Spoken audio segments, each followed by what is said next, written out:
The real killer of the Roman Empire, not barbarians, but lead poisoning. Forget everything your history textbook told you about the fall of the Roman Empire.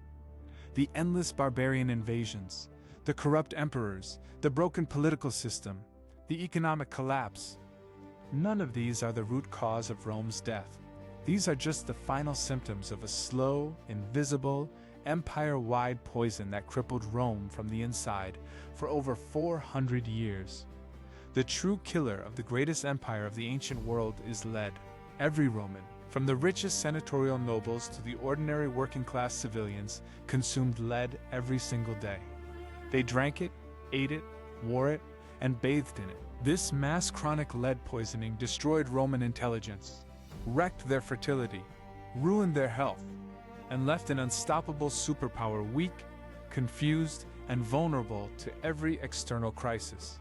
Today, we are going to answer 3 game-changing questions that mainstream history has ignored for decades.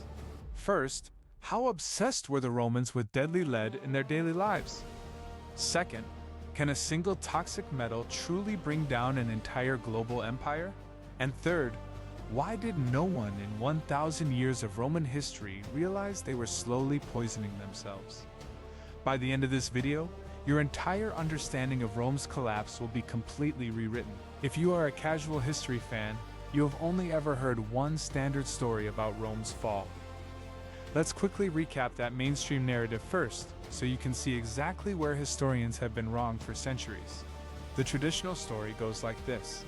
Starting from the 3rd century AD, the Roman Empire fell into constant political chaos. There were frequent civil wars, short-lived emperors, greedy corrupt officials, and a split between the Eastern and Western Roman empires. Then, violent barbarian tribes, the Goths, the Vandals, the Franks, pushed across the Roman borders, raided cities, defeated weakened Roman legions, and finally sacked Rome in 410 AD and 455 AD. The final end came in 476 AD, when the last Western Roman emperor was deposed. For generations, schools and documentaries have taught us that external invasion and internal political decay killed Rome. But this story has one massive, fatal flaw. It only explains the final crash. It never explains why Rome became so weak in the first place. Think about it for a second. For over 500 years, the Roman Empire crushed every enemy it faced. It defeated massive Persian empires, conquered all of Europe, wiped out powerful North African civilizations, and dominated the entire Mediterranean Sea. For centuries, barbarian tribes were nothing more than minor nuisances that Rome could easily contain or conquer. So why, starting in the 200s AD, did Rome suddenly become incapable of defending itself? Why did Roman leaders start making unbelievably stupid, self-destructive political and military decisions? Why did Roman birth rates plummet so badly that the empire ran out of native soldiers and workers? Why did the average lifespan and health of Roman citizens drop drastically right as the empire started its irreversible decline? The standard history model has no clear answer for these critical questions. But modern archaeology, toxicology, and forensic science does. The answer is lead. Before we dive deep into the insane daily lead exposure of ordinary Romans, let me ask you a simple question to get your brain thinking. If you lived in ancient Rome, drinking lead-piped water, eating food cooked in lead pots, and consuming sweet lead additives every day, how long do you think you would survive before your body and mind broke down? Drop your guess in the comments right now. Are we talking 20 years old, 30 years old, or even younger? Let's start with the origin of this game-changing lead poisoning hypothesis. This is not some random internet conspiracy theory. The first serious academic link between lead and Rome's fall was proposed by archaeologists and toxicologists in the 1980s. And every single decade since, new forensic evidence has only strengthened this argument. Researchers started testing ancient Roman skeletons, teeth, and even preserved food remains from Roman ruins across Italy, France, Spain, and Britain. What they found shocked the entire historical community. The lead levels in Roman remains were not just slightly elevated, they were toxic.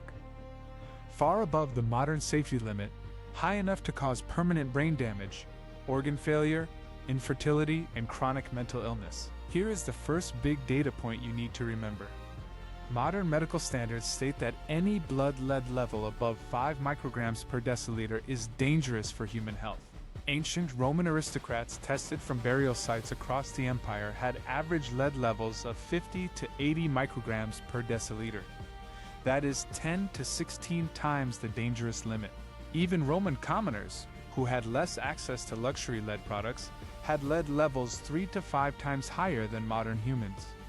This was not a small problem. This was a universal, generational poisoning of the entire Roman population. Now you might be thinking, okay, Romans used lead pipes for water. I have heard that fact before. How bad could that really be? This is where we hit our first major plot twist of the video. Lead pipes were the least dangerous part of Roman lead exposure. The real disaster is that Romans actively ate and drank lead on purpose. They did not just passively absorb lead from infrastructure.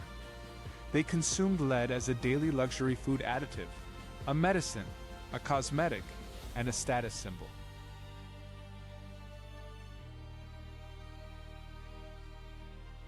Let's break down every single way lead was woven into Roman life, layer by layer, so you can see how inescapable this poison was. First, let's start with the most famous use: Roman water systems. The Roman Empire built the most advanced water and sewage systems the ancient world had ever seen. Massive aqueducts carried fresh mountain water hundreds of miles into every major city, and then networks of solid lead pipes distributed water to public fountains, private villas, baths, and even small shops.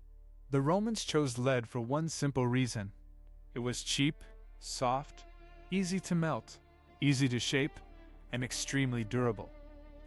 At the time, no human civilization knew lead was toxic. To Roman engineers, lead was the perfect building material for water systems. But here is the critical detail most videos skip. Roman water was often slightly acidic from mineral content and organic matter. Acidic water slowly dissolves lead metal. Every single day, every Roman drinking tap water was drinking dissolved lead particles. For hundreds of years, entire cities drank low-dose lead water every morning, noon and night. But again, this is minor compared to the next insane practice. The Romans invented an artificial sweetener made of pure lead. Let me repeat that. They made a toxic lead compound specifically to make their food and wine taste better. In ancient Rome, sugar did not exist. There was no cane sugar, no beet sugar, no processed sweeteners at all. The only natural sweet options were honey and ripe fruit. Honey was extremely expensive and reserved only for the wealthy elite. For ordinary Romans and even most nobles, sweet food was a rare luxury. Roman chefs and scientists discovered that if you boil sour wine or grape juice in a lead pot, the acid in the grapes reacts with the lead metal to create a crystalline, sweet-tasting powder. This powder is lead acetate, a highly toxic, deadly chemical compound. The Romans called this sweet powder sugar of lead. It tasted sweet, it dissolved perfectly in drinks, and it was incredibly cheap to make. This lead sugar became the staple sweetener of the entire Roman Empire. They mixed it into wine, sprinkled it on fruit, added it to bread, pastries, sauces, and every dessert you can imagine. Wealthy Roman families used massive amounts of lead acetate to make their feasts taste luxurious. Even taverns and street food vendors used it to make cheap wine taste better for common people. Let that sink in. Every sweet bite, every sweet sip for centuries was laced with pure poison. This is not passive exposure. This is intentional, voluntary mass consumption of a neurotoxin by every single class of Roman society. Here is another quick interactive question for you. Knowing that Romans ate lead sugar daily, drank lead water, and cooked all their meals in lead pots and pans, do you think Roman elites knew they were poisoning themselves? Or did they truly believe lead was a healthy, beneficial substance? Drop your answer below. The terrifying truth is that Romans not only had no idea lead was toxic, they thought lead was healthy and medicinal. Roman medical texts, written by the most respected doctors of the empire, actively recommended lead-based treatments for all kinds of illnesses. The famous Roman physician Pliny the Elder, whose medical and natural history books were the ultimate authority for over 600 years, wrote that lead could cure skin diseases, heal ulcers, calm fevers, and reduce inflammation. Roman doctors prescribed lead powder for digestive problems, for fatigue, and even for childbirth pain. Mothers would give their infants lead-based mixtures to help them sleep. Every medical treatment people trusted to heal them was actually slowly destroying their bodies. And we still have not covered all the lead uses. Let's talk about Roman beauty standards, which were literally deadly. Roman noblewomen craved pale white skin. Tan skin meant you worked outside in the sun, which marked you as poor and lower class. Pale skin was the ultimate symbol of wealth, status, and beauty. To get that perfect porcelain white skin, Roman women used a cosmetic called lead white. Lead white is a bright white pigment made from corroded lead metal. Women covered their faces, necks, shoulders, and hands with thick layers of lead white powder every single day. They wore this lead makeup to dinners, festivals, government events, and even while sleeping. The lead absorbed directly through their skin, entering their bloodstream and organs continuously. On top of that, Romans used lead for almost every household item. All their cooking vessels, plates, cups, bowls, storage jars, and wine jugs were made of lead or lead alloy. They used lead for furniture, for decorative ornaments, for coins, for tools, and even for children's toys. There was almost no part of Roman daily life that did not involve direct, repeated lead contact. For 400 years, generations of Romans were born into a world where poison was everywhere, and everyone thought it was safe, clean, luxurious, and even healthy. Now let's connect this constant lead exposure to the actual collapse of the Roman Empire. This is the midpoint of the video, and this is the critical full reversal of everything you thought you knew. Most people think lead poisoning would just make people sick or kill them quickly. But chronic low-dose lead poisoning, the kind every Roman lived with their entire life, does something far more dangerous for a civilization. It slowly destroys three essential things that hold an empire together: human intelligence, fertility, and emotional stability. Let's break this down with hard historical data, so you can see the direct correlation. First, lead is a powerful neurotoxin that permanently lowers human IQ and impairs critical thinking. It damages the frontal lobe of the brain, the part responsible for decision-making, judgment, impulse control, strategic planning, and problem-solving.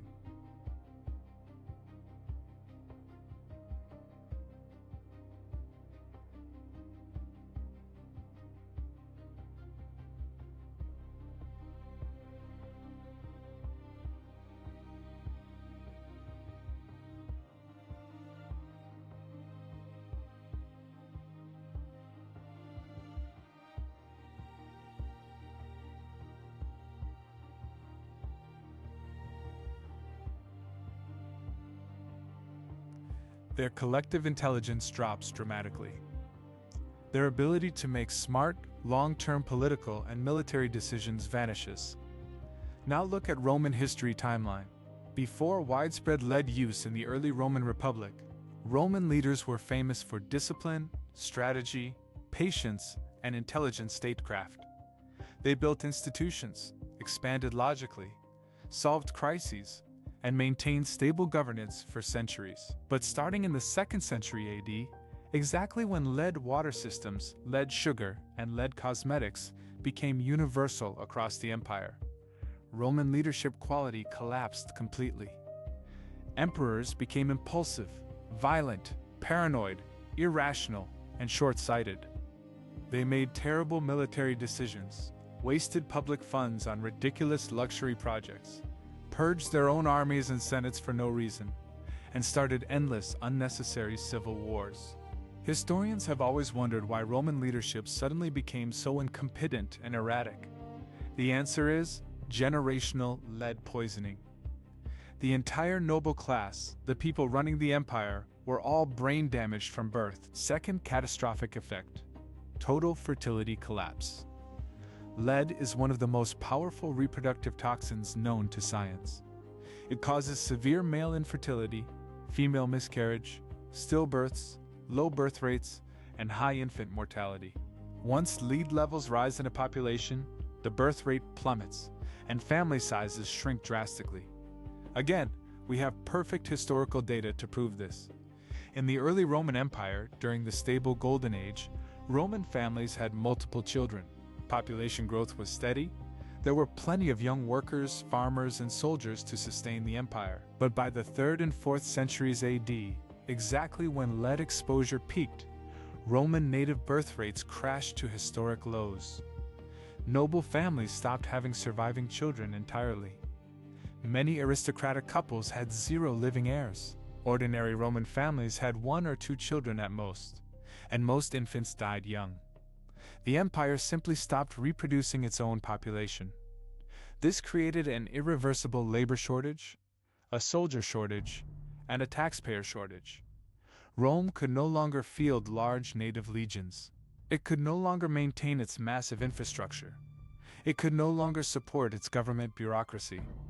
This population collapse is the real reason Rome had to start hiring barbarian mercenaries to fight its wars. Those barbarian mercenaries would later turn against Rome and overthrow the empire. This is not a coincidence. This is a direct chain reaction from lead poisoning. Third effect: chronic mental illness and social instability. Low-dose lead poisoning causes severe mood swings, paranoia, violent outbursts, depression, anxiety, and personality disorders. It makes entire populations more impulsive, more aggressive, less cooperative, and less loyal. This perfectly matches the social collapse of late Rome. The stable, disciplined, community-focused Roman society of the early empire vanished. It was replaced by constant civil unrest, political betrayal, brutal power struggles, and selfish elite behavior. The ruling class became so paranoid and violent that emperors started being assassinated every few months. Between 235 AD and 284 AD, Rome had over 26 different emperors, almost all murdered violently. That level of chaotic instability is not normal political corruption. It is the behavior of a chronically poisoned, brain-damaged ruling class. Let's compare the data side by side to make this correlation undeniable. As Roman lead production and lead usage increased year after year from 100 AD to 400 AD, average Roman lifespan dropped by nearly 15 years. Elite fertility dropped by over 60%. Emperor average reign length fell from over 10 years to less than 2 years. And civil war frequency increased by over 300%. Every single metric of Roman societal health declined perfectly in line with rising lead exposure. There is no other single factor in Roman history that matches this exact timeline of decline. Now, to keep this video objective and professional, we have to cover the serious academic debate on this hypothesis. This is not a one-sided argument, and I never want to give you biased history. Let's break down both the strongest supporting evidence for the lead poisoning theory and the strongest counter-arguments from historians who reject it. Only by seeing both sides can you understand lead's true role in Rome's fall. First, the core evidence that proves lead poisoning crippled Rome. Number 1. Forensic archaeology. Skeletal analysis from Roman burial sites in Italy, Britain, and France consistently show extreme lead accumulation in bones and teeth. Bone lead levels are a perfect long-term record of lifetime exposure, and these results confirm that Romans absorbed massive lead doses their entire lives. Number 2. Written Roman records. We have hundreds of ancient texts confirming the widespread use of lead acetate sugar, lead cosmetics, lead medical treatments, and lead plumbing. This is not modern speculation. It is documented Roman behavior. Number 3. Timeline alignment. The Roman decline began exactly when mass lead consumption became universal, and accelerated as lead usage grew. No other single factor lines up this perfectly. Now the counter-arguments from skeptical historians. The biggest criticism is simple. The Eastern Roman Empire, later known as the Byzantine Empire, also used lead pipes and lead products extensively, yet it did not collapse in the 5th century. It survived for another 1,000 years. If lead poisoning destroyed the West, why did the East survive? This is the most powerful counterpoint to the lead theory. The second main criticism is that many barbarian tribes also used some lead goods, yet they did not suffer the same societal collapse. Third, some historians argue that economic crisis, inflation, overexpansion, and military overextension are enough to explain Rome's fall on their own. So how do we resolve this academic debate? What is the correct middle ground conclusion that combines all evidence? Here is the real, nuanced truth that most mainstream history channels miss. Lead poisoning did not kill Rome directly. It weakened Rome so severely that all other external problems became fatal. Let me explain this critical logic clearly. The Eastern Roman Empire did use lead, but it had far less lead exposure than the Western Empire. The Western Roman Empire had far larger lead mining operations, more extensive lead water systems, wealthier elites who consumed far more lead sugar and lead cosmetics, and denser urban populations with constant lead contact. The East had milder lead poisoning, so its population and ruling class remained functional enough to survive crises. The West had extreme, generational lead poisoning that broke its core societal functions. All the famous problems of late Rome, political corruption, economic inflation, barbarian invasions, military instability, were problems the early Roman Empire solved easily for centuries. The early empire faced invasions, inflation, and political conflict all the time, but it had a healthy, intelligent, fertile population and a competent ruling class to overcome them. The late Roman Empire could not solve these same problems because its people and leaders were permanently damaged by lead.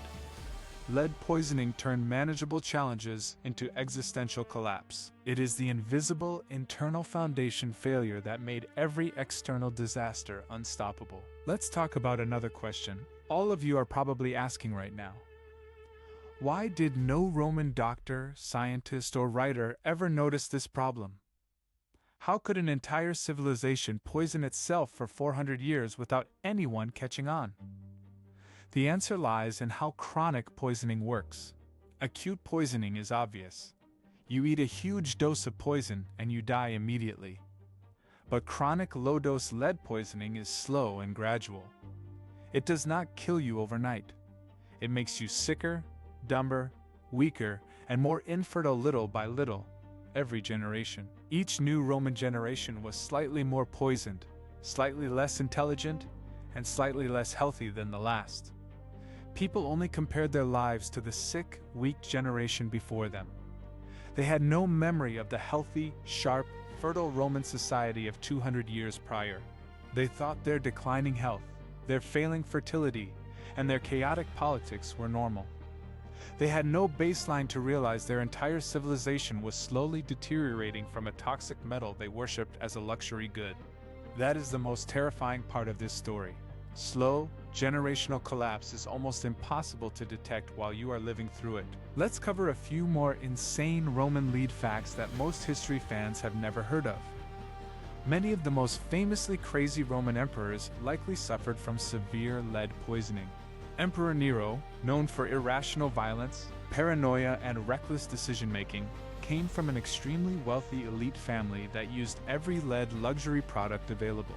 Emperor Commodus, the erratic, violent emperor whose reign began Rome's irreversible decline, had documented symptoms matching severe lead poisoning: extreme mood swings, delusions, poor judgment, and chronic illness. Multiple late Roman emperors suffered from constant fatigue, stomach pain, infertility, mental instability, and early death, all classic lead poisoning symptoms. Also, let's address the modern parallel that makes this story so important today.